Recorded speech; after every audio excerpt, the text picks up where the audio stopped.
to go term with him? Yeah, well, this is a little bit, it goes along with what I've been talking about for a while now, that, we're in the stage where we're identifying core pieces moving forward.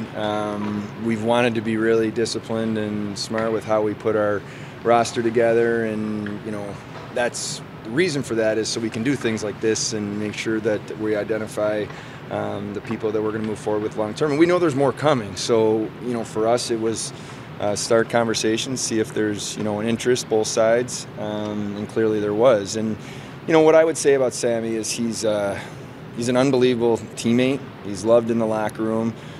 He brings a unique element to the blue line that we think is really critical for us moving forward. Just feel like he's the type of person that's going to keep working to get better and better. You guys hear me talk about that all the time, and he's wants to be here. He's made it clear this is a place that I want to play, and we're excited to have him. It's unusual to do it with somebody who's only played 54 NHL games. Matter of fact, I'm trying to think if I've ever seen that before, but that tells me obviously there's no question in your mind what he's going to become as far as an NHL player. Yeah, we obviously do our homework, and we felt this investment was the right thing for us at this time. But it takes both sides. It has to be. It can't just be right for us or right for the player. It has to work both ways, which obviously is how we were able to get a deal done. But you're seeing in the league now where it's really important if you can. I guess the best way to say it is put guys in the prime of their career in the best opportunity to succeed. And by doing a long-term deal where he is in his career and his age, when it's done, he's still going to be young enough to sign another deal. But these are the prime years in the 20s, and that's why we felt comfortable with it. Does it put a certain degree of pressure on the organization to win cheaply now before it starts getting very expensive? Well, you obviously what we're doing here, and we're looking at key players that potentially what it will cost to re-sign them, especially a couple of our defensemen, and so that's what we're really working towards. We're trying to make sure that we identify the core. Who are the people that we're going to move forward with long term? These are the players we believe will help us win games, help us compete for championships, and let's lock them up and do it the right way. And we want to make sure it's fair for both sides.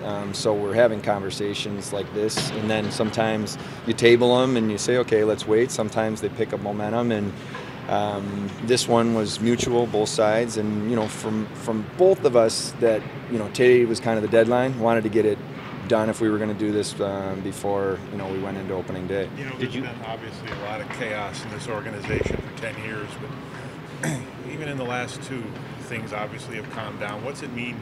You're extended, now Donnie's extended. There's been a lot of coach and GM searches around here, and it doesn't look like there's going to be any. Yeah. Well, yeah, no, I think I guess what I'll say to that is I personally feel so fortunate to be in the position I am. I'm thankful for the opportunity. And when I was speaking with Terry regarding my own personal contract and my situation, one of the things that I discussed with him was how important Don Granato is to this franchise, and I really wanted him to be a priority as soon as we could get this done with me. So we had already talked about that before I signed my extension, and my priority immediately turned to Donnie and how do we move forward and work out a deal that he's going to be here a long time as well. And I'll also tell you that it's come up in negotiations with players, Tage Thompson and other, asking about Donnie and how long his contract is and are you going to be here. Players truly respect and appreciate that in what he does every day. And I think the continuity part, Mike, from myself and Donnie, and just the calmness that we can bring every day to the staff and the players, knowing that we have a plan, we're working on our plan, we're supported by ownership, goes a long way, and now we just have to keep pushing. Was it easy to do with Don? Because I remember even before Don became coach here, he said, this is the only job I want. I don't want any other job. Yeah, I think, I have an incredible amount of respect for Don and the way he, well, just as a person, first of all, and the way he treats people and how he handles himself every day, but just the way he views the game. We challenge each other. We have a really solid relationship, but that doesn't mean that we don't challenge each other and push each other and are confident enough around each other to say, hey, I disagree with you and here's why, both ways. And I personally look for that, and I know that he does as well. So, I think that's something that Donnie right away said to me, that I respect that, you're going to go interview other people and talk to other people when he was interim still, but this is the job I want. And, so I think this is someone who's really bought into the organization, really has a lot of respect for the Gula family, and he appreciates this. It's taken him a long, road to get to this spot, and he cherishes every day.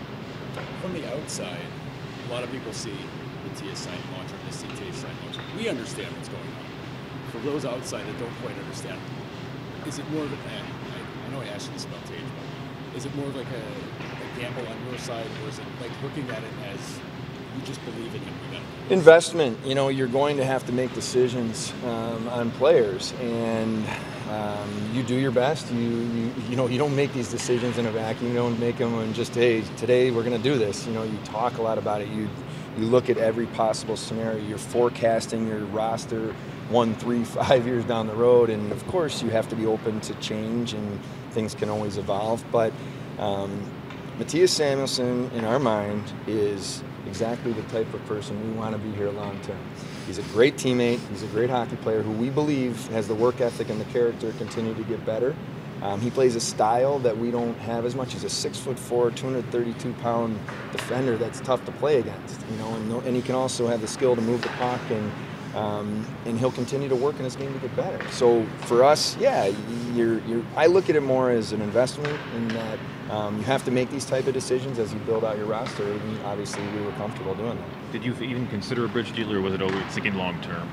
Well, there was a negotiation to get to where we got to, but what was clear from day one of this situation was he wanted to be here long term. So from my perspective, it was, well, let's focus on long term, and if we can't get to where we're all comfortable, then for sure we could talk about that. But I think Pat Brisson and Matt Williams did a great job representing him, made it clear his heart's here. When I hear that, and then I feel like there's a deal to get done and we're all on the same page of long term, that was our focus. So we had to get to there, but that's how you could work your way through these things. Do you sense the trend in the industry as bridge deals are kind of going away? Well, you know what? I don't know. It's a good question, because certainly you saw this summer a lot of these longer type deals. Bridge deals can work too. Every franchise is in a little bit of a different spot. Sometimes it's the player, sometimes it's where you are as a team, sometimes it may be your cap situation where you just have to do that. But what we're trying to do is say we'll be open to any type of deal. We want to be fair to the player. We want to it has to make sense to us. But when you really feel that you have someone that you kind of project down the road as part of something special, then let's work towards getting that long-term deal done. And we know there's more coming. That's what's exciting for me. But the only way you can do that is to be really sharp and diligent the way you put these deals together, and make sure that you're not just thinking about this one deal. You're thinking about the next 2, 4, or 5 deals that come down the road, and that's what we talk about every day. Kind of like what Joe said, we understand what's going on here outside other cities. They may not. You kind of snicker when all the numbers came out yesterday showing you were the lowest cap team in the league. Kind of knowing what we were working on and what's coming. Yeah. I mean, I don't put a ton of thought on it, because this is exactly when we put our plan together and the vision of what we're doing moving forward. This is exactly where I expected us to be. We didn't want to go out and make moves in the offseason that maybe we could have done, whether free agency or trades, that would have taken Quinn or Peterka out of the lineup. So you're putting your plan together, and then you look at the salaries and where we'll be right now. But what I also know, and I hope, by the way, is that our players continue to progress and play well, and we know those dollars are going up, which is why we're being so disciplined in the way we're trying to put this together. Do you sense at all the tone of conversations with agents is different now maybe than it was a couple of years ago when you took over? 100%. And I'm glad you asked that question, because what I can say confidently is 12 months ago when I was talking to agents, and 24 and 18 months ago, was a very different tone than what I hear now. I get calls every day and talking about, there's something special building there. We hear that, and we're hearing good feedback from the locker room, and our players are excited, and just, guys that are agents of other guys say, I hear good things are going, and I give the players a lot of credit for the work they're putting in and the atmosphere and the culture, but, I give Donnie a lot of credit for that too, and the coaching staff. These guys believe in what's happening here. So, no, I definitely feel that. And now the message to our players is we got a long way to go. Let's go to work. Let's keep pushing. Let's earn everything. We're still in our process right now of how we're building this, and we have to earn respect every day. And that's what I love. I mean, you guys see me at practice every day. I love the way our team challenges each other, pushes each other, and wants to get better.